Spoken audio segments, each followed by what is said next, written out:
이어서 보겠습니다. 나 작품 원천석의 노래고요. 단시조기 때문에 제목은 없어요. 그 제목 부를 때 그냥 눈 맞아 휘어진 대를 초장의 첫 구를 그냥 제목으로 씁니다.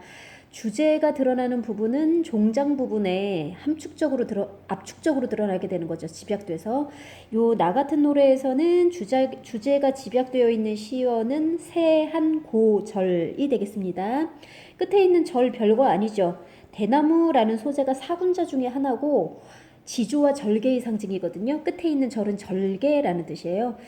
그 소나무, 대나무, 이 겨울에도 푸른 빛을 유지하는 아이들, 이 소나무나 대나무의 절개를 얘기할 때 주로 쓰는 한자성어가 세한고절입니다. 뜻은 이 한자가 찰 한자예요. 이거 기후대 얘기할 때 온난전선, 한냉전선 이런 거 부르잖아요. 그 한대기후 이런 거 얘기할 때 한냉전선 할 때 쓰는 차가울 한자고요. 이 차가운 속에서도 고가 외로울 고자거든요. 고독하다 할 때 쓰는 이 차가움 속에서도 홀로 꿋꿋하게 절개를 지켜나가다라는 뜻으로 세한고절이 한겨울 추위 속에서 지키는 절개라는 뜻이고요. 작가가 말하고자 하는 바가 세한고절 속에 그대로 응축되어 있다고 생각하시면 되겠습니다.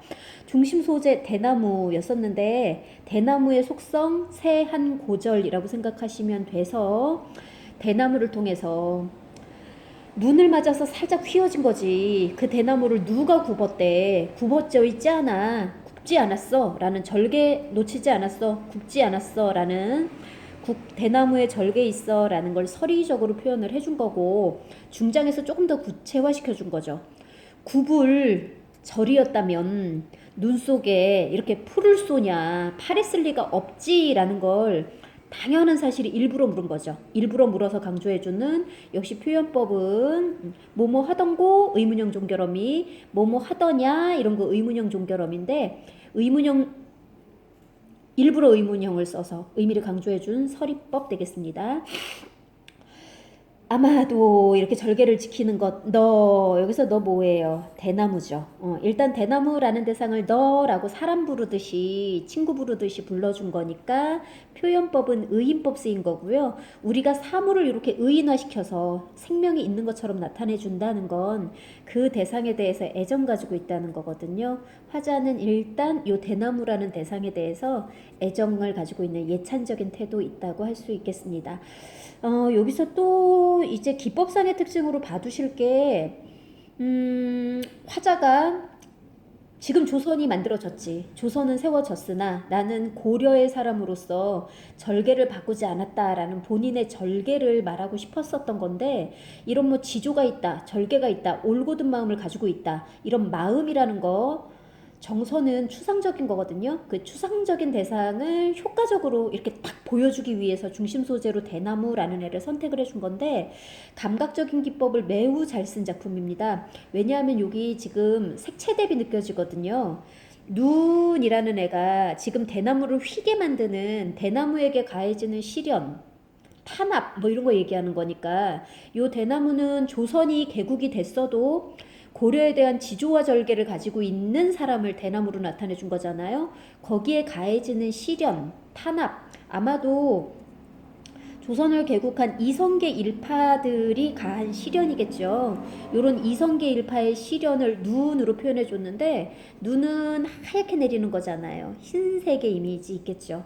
그런데 그 눈 속에서도 눈 속에 그 하얀 것 속에 대나무는 파란 빛을 가지고 있는 거니까 눈의 흰색과 요 흰색 속에서도 파란 절개를 지키고 있는 모습이 흰색과 푸른색의 색채를 대비시키는 방법을 통해서 드러난 거잖아요. 색채 대비를 써서 선명한 시각적인 효과를 주는 거죠. 이런 대비를 썼을 때의 효과는 선명한 인상을 준다는 게 가장 큰 특징이에요. 흰색과 푸른색의 색채 대비를 통해서 요 대나무 눈 속에서도 푸르다라는 대나무의 절개를 강조해준 작품이었습니다. 역시 다도 마찬가지로 같은 시기예요. 여말선초, 고려말에서 조선 초로 넘어가던 시기고 고려에 살고 있으나 조선에 살고 있으나 나는 고려 사람, 조선을 살고 있으나 나는 고려 사람이라고 생각하는 조선 개국 초기지만 고려에 대한 애정 가지고 있고 고려가 망한 것에 대한 안타까움, 이거 한자성어 맥수지탄이라고 부르는 거였습니다. 그 맥수지탄의 정서를 담은 또 하나의 작품이에요. 종장은 봤었고 어즈버 감탄사 태평했었던 세월 고려시대를 얘기하는 거죠. 이제는 그 평화로웠던 고려 시절이 꿈인가 하노라. 그래서 고려시대가 저물어간 게 꿈처럼 허무하다. 인생무상 이런 거 드러나 있는 작품이었네요. 이런 노래 뭐라고 부르는지 아시죠? 회고가. 회고라는 단어는 회상이라는 말과 같은 뜻인데 이미 지난 시절을 떠올리는 것, 이미 지나간 고려의 평화롭던 시절을 떠올리고 있는 작품이니까 회고가 였습니다. 이 작품의 표현상의 특징을 주목해 주실 부분은 중장이에요. 중장이 대구법도 썼는데 산천은 의구하고 인걸은 간대없고 대구법도 썼는데 대조되거든요. 요거 일단 해석하면서 중장에서 표현상의 특징 볼게요. 500년간 도읍이었던 곳을 500년 도읍지를 필마로 돌아드니라고 했습니다. 요 마가 말마자예요. 말 셀 때는 말을 세는 단위는 필이거든요. 그래서 말 셀 때 말 한 마리 두 마리 이렇게도 세지만 한자 필을 써서 말 한 필, 말 두 필 이렇게 세요. 그래서 필마라는 건 말 한 필로, 말 한 마디, 말 한 마리로 500년간 도읍이었던 곳을 돌아 들어가 봤어요. 그래서 약간 이 부분 못 드러나는 것처럼 보여요. 여행 과정인 여정이 살짝 나타나는구나 싶죠. 여행지는 안 나왔어. 여정지는 안 나왔지만 뭐 나왔다고도 볼 수 있겠네요. 뭐 개경이라고 개성이라고 밝혀주진 않았지만 500년 도읍지를 구체적으로는 안 나온 거죠.